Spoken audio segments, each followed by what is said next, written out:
دریافت ڈیجیٹل پر غیر مطبوعہ تحریروں کے انتخاب سے آج صاحب دریافت کی بازیافت کے عنوان سے یادداشتیں پیش کی جا رہی ہیں۔ سماعت فرمائیے یادداشتیں صاحب دریافت کی بازیافت کے عنوان کے تحت دریافت ڈیجیٹل پر۔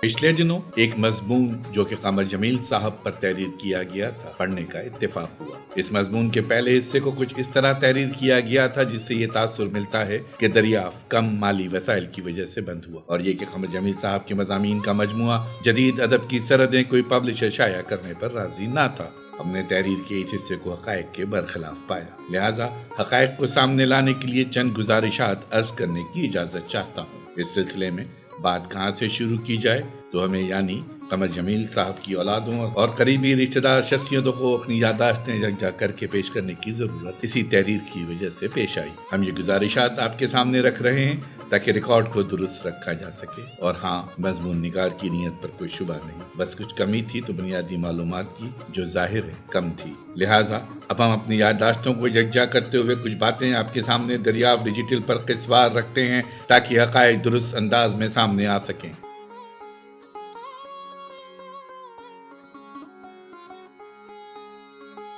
قسط نمبر 3۔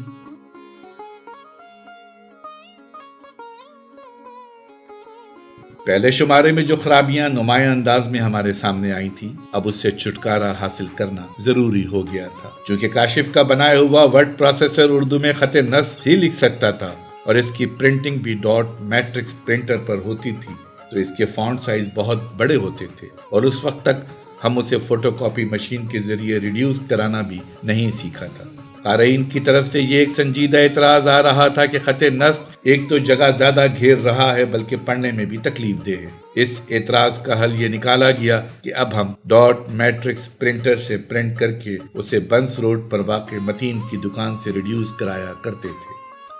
اور اس طرح ڈاٹ میٹرکس کا پرنٹ آؤٹ نسبتاً بہتر ہو گیا۔ ان یادداشتوں کو تحریر کرنے کا مقصد یہ ہے کہ حقیقت بتائی جائے کہ دریافت نہ تو مالی وسائل سے نکلا اور نہ ہی مالی وسائل کی کمی کے سبب بند کیا گیا۔ دریافت نکلنے کی ردات تو آپ کو میں سنا چکا ہوں، اب جس غلطی کی طرف اشارہ کر رہا ہوں کہ دریافت مالی وسائل نہ ہونے کے سبب بند کرنا پڑا، اس کے علاوہ ایک اور غلط اسٹیٹمنٹ کی طرف کہ قمر جمیل صاحب کی مشہور تصنیف جدید ادب کی سرحدیں جلد اول اور جلد دوم کراچی پاکستان کا کوئی پبلشر شائع کرنے کے لیے تیار نہیں تھا، اس غلط فہمی کو بھی میں اپنی یادداشتوں سے دور کرنے کی کوشش کرتا ہوں، اور ایک بات واضح کرنا چاہتا ہوں کہ دریافت کا تعارف، اس کی فہرست یعنی کن کن تخلیق کاروں کی تخلیقات کس کس شمارے میں کب کب شائع ہوئیں اور کس کس مصور کے سروقت کس کس شمارے کی زینت بنے، تفصیلات ایک علیحدہ ویلاگ میں پیش کی جائیں گی۔ دریافت کے پہلے شمارے کے شائع ہونے سے جو مایوسی کے بادل منڈلائے تھے وہ کسی تباہی سے پہلے ہی چھٹ گئے۔ اب قمر جمیل صاحب زیادہ پر اعتماد اور زیادہ شوق سے دوسرے شمارے کی تیاری کرنا شروع کر چکے تھے، چونکہ ادارت کی تمام ذمہ داری قمر جمیل صاحب پر تھی، لہٰذا وہ اپنی ذمہ داری کو محسوس کرتے ہوئے اپنے کام میں مصروف ہو گئے۔ ان کے سامنے ان کے قریبی دوستوں کی دریافت کے سلسلے میں منفی رائے موجود تھی، اور ساتھ ساتھ یہ بھی کہ یہ زیادہ عرصہ چل نہیں سکے گا، اور اس شمارے میں وہ تمام خامیاں موجود ہیں جو کسی بھی میگزین کو بند کروانے کے لیے کافی ہیں۔ اس تجرباتی شمارے کے شائع ہونے کے بعد پوری ٹیم نے ایک لگن، انتھک محنت اور اپنی کاوشوں سے ان تمام رائے کو غلط ثابت کر دیا جو کہ پہلے شمارے کے شائع ہونے کے بعد قائم ہوئی تھی۔ اس کے باوجود کچھ دوستوں اور قریبی حلقوں نے ہیگل کی جمالیات کو خط نصب میں شائع کرنے کے باوجود نہ صرف اس کو قبول کیا بلکہ اس مضمون کی تعریف بھی کی اور حوصلہ بڑھایا کہ دریافت کو شائع ہوتے رہنا چاہیے۔ دوسرا شمارہ بھی تیاری کے آخری مراحل تک پہنچ گیا، اور اب اس شمارے کے صفحات بھی زیادہ تھے اور اس کا سرور بھی آرٹ پیپر میں شائع کیا جا رہا تھا، اور اس کی پرنٹنگ کاپیاں بھی اب کاشف مستر کی مدد سے بنا رہے تھے، لیکن ابھی تک ہماری ٹیم کو ایک اچھا پریس اور اس سے جڑے دیگر لوازمات یعنی نیوز پرنٹ کی سلیکشن، ٹائٹل کی چھپائی اور دیگر معاملات میں مشکلات تھیں۔ اللہ اللہ کر کے دوسرا شمارہ بھی شائع ہو گیا، اور اس دفعہ دریافت کا ظاہری چہرہ ایک میگزین کے قریب تر آ گیا تھا، اور یہ دوسرا شمارہ قارئین کے ہاتھوں تک پہنچا تو دو رائے سامنے آئی۔ ایک تو اس میں شائع شدہ متن کی تعریف کی گئی، اور دوسرے اس کے پرنٹ فونٹ پر شدید تنقید کی گئی، کیونکہ جس فونٹ میں یہ شمارہ شائع کیا گیا تھا وہ پرنٹ ایریا بہت زیادہ گھیرتا تھا اور زیادہ صفحات میں کم مواد شائع کیا گیا تھا۔ یہ ایک اعتراض تھا جو کہ حق بجانب تھا، مگر دریافت کی ٹیم اس مسئلے کو حل کرنے کی طاقت نہیں رکھتی تھی، اور کافی عرصے بعد دریافت کی انتظامیہ ایک اردو ورڈ پروسیسر سرخاب کے نام سے 15,000 روپے میں خریدنے میں کامیاب ہو گئی۔ دریافت کو اس کے ایڈیٹر کی صلاحیتوں کے ساتھ ساتھ دو آرٹسٹوں یعنی آصف اور کاشف کی خدمات حاصل تھیں،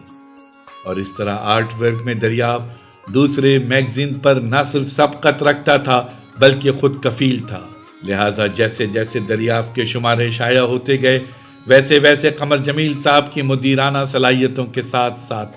آصف اور کاشف کے سرورق اور اسکیچز بھی بہت پسند کیے گئے۔ ان ٹائٹلز کی سلیکشن مدیر کی ثوابدید پر تھی اور ہمیشہ رہی۔ اب تھوڑی تفصیلات دریافت کے اسکیچز اور ٹائٹل کے سلیکشن پر۔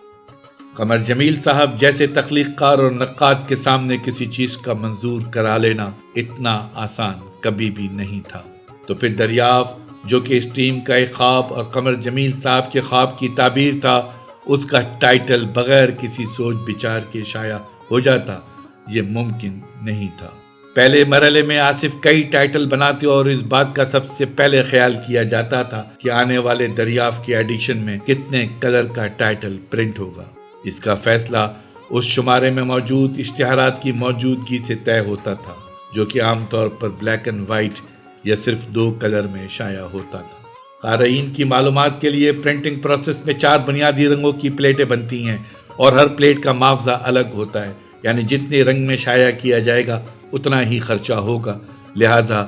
دریافت زیادہ تر 2 رنگوں میں یا صرف 1 رنگ میں شائع ہوتا تھا۔ یہ تھی دریافت کے ٹائٹل کی پرنٹنگ کی لاگت کے حوالے سے یادیں۔ دریافت ہمیشہ آرٹ پیپر میں ہی شائع ہوتا رہا ہے، اور مجھے یاد ہے کہ یہ ٹائٹل ریڈیو پاکستان والی گلی میں ایک پریس سے چھپوا کر ریشے میں ڈال کر پاکستان چوک میں ایجوکیشنل پریس لے جایا جاتا تھا۔ جب یہ طے ہو جاتا تھا کہ آنے والے شمارے میں کتنے رنگ کا ٹائٹل پرنٹ ہوگا تو آصف جمیل کا کام شروع ہو جاتا تھا۔ ٹائٹل کی بنیادی ذمہ داری آصف جمیل کی تھی، مگر کبھی کبھی شروع میں کاشف نے بھی سرورق بنائے ہیں۔ اب کچھ اعداد و شمار کہ کن کن مصوروں اور تخلیق کاروں کے ٹائٹل دریافت میں شائع کیے گئے ہیں۔ احمد پرویز 1 دفعہ، حنیف رامے 11 مرتبہ، قدسیہ نثار 1 دفعہ، آصف جمیل 17 دفعہ اور کاشف جمیل 6 مرتبہ دریافت کا سرورق بنا چکے ہیں۔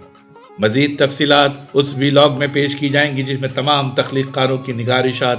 دریافت کے شماروں کے حساب سے ہوں گی۔ یہاں ایک بات قارئین کے علم میں لانا بھی ضروری ہے کہ ٹائٹل اور اسکیچز بناتے وقت آصف اور کاشف اس بات کا بھی خیال رکھتے تھے کہ بننے والا ٹائٹل یا اسکیچ میں کسی جاندار کی شبیہ نہ ہو، کیونکہ جس پریس میں دریافت چھپنے جاتا تھا اس کا نام ایجوکیشنل پریس پاکستان چوک تھا، اور اس پریس کی انتظامیہ نے یہ فیصلہ کر لیا تھا کہ وہ کسی جاندار کی شبیہ یا تصویر نہیں چھاپیں گے، اور اس سلسلے میں ان لوگوں نے بہت سے سرکاری کانٹریکٹ بھی کینسل کر دیے تھے۔ لہٰذا جب آصف اور کاشف اسکیچز بناتے تو اس پابندی کا سامنا بھی کرتے تھے۔ جب گھر کے آرٹسٹ یعنی آصف اور کاشف اور خاص کر آصف جب سرورق بناتے تھے تو پاپا اور ہم سب بہن بھائی اسے بہت پسند کرتے تھے، اور ایک طرح وہ بالکل ہی فائنل ہو چکا ہوتا تھا، اور پاپا آصف سے کہہ دیتے تھے کہ صبح ظفر کو کہنا کہ اس کو پرنٹنگ کے لیے لے جائے۔ مگر جب ہم سب سو جاتے تھے تو پاپا پوری رات اس ٹائٹل کے بارے میں سوچ بچار کرتے تھے، اور مختلف کئی زاویوں سے اسے سوچتے اور دیکھتے، اور اکثر بلکہ زیادہ تر صبح اٹھ کر اسے پریس میں جانے سے روک دیتے تھے۔ ہم بحیثیت ٹیم کے اس تاخیر کے لیے بہت پریشان ہوتے کیونکہ پرچہ پہلے ہی لیٹ ہوتا تھا، اور بغیر کسی وجہ کے پاپا نے صرف ایک سرورق کی اشاعت کے لیے روک دیا ہے جسے وہ گزشتہ رات تک منظور کر چکے تھے۔ یہ پاپا کی عادت تھی، وہ کئی طریقوں سے کئی انداز سے اس کے بارے میں سوچتے، اور انہیں دریافت کے دیر سویر سے زیادہ دلچسپی آرٹ اور فن کے حوالے سے تھی، جبکہ ہم لوگ چاہتے تھے کہ جلد از جلد یہ شمارہ پریس جائے۔ پاپا آصف کو آواز دے رہے ہیں، آصف ادھر آؤ، چھوڑو یار اس کو، اس میں مزہ نہیں، دیکھو یہ کتنا برا لگ رہا ہے، جاؤ نیا بناؤ۔ اور اس طرح پریس میں جاتے جاتے پرچہ رک گیا، آصف نیا سرورق بنا رہے ہیں۔ ایسا کئی نہیں بلکہ ہمیشہ ہوتا تھا۔ پاپا کی سوچ بہتر سے بہتر آرٹ کی تخلیق، اپنی روایات، اسلامی روایات اور معاشرے سے متصادم نہ ہو، اس طرح کی نہ جانے کیا کیا سوچ ان کے ذہن میں ہوتی، اور کسی بھی سرورق کو رد کرنے کی وجوہات ان کے سامنے رہتی تھی اور قبول کرنے کی بھی۔ لہذا پاپا سے ٹائٹل منظور کرانے کا ایک بہت بڑا مسئلہ ہوا کرتا تھا، جس سے آصف بھی نبرد آزما ہوتے تھے۔ چونکہ کاشف اپنے شوق سے دریافت کا ٹائٹل بناتے تھے، تو جب بھی وہ دریافت کی تیاریوں کے سلسلے میں مصروف ہوتے تھے اور مسودے ٹائپ اور پروف ریڈنگ کے مرحلوں سے گزرتے تھے، تو اس وقت کاشف کا کبھی کبھی موڈ بن جاتا تھا اور اس طرح ایک سرورق کاشف کا بھی سلیکٹ ہو جاتا تھا، مگر سلیکشن کا وہی معیار ہوتا تھا جو کہ اوپر بیان کیا جا چکا ہے۔ سرورق کے بیان کے بعد اب دریافت شائع ہونے کے بارے میں سنیے۔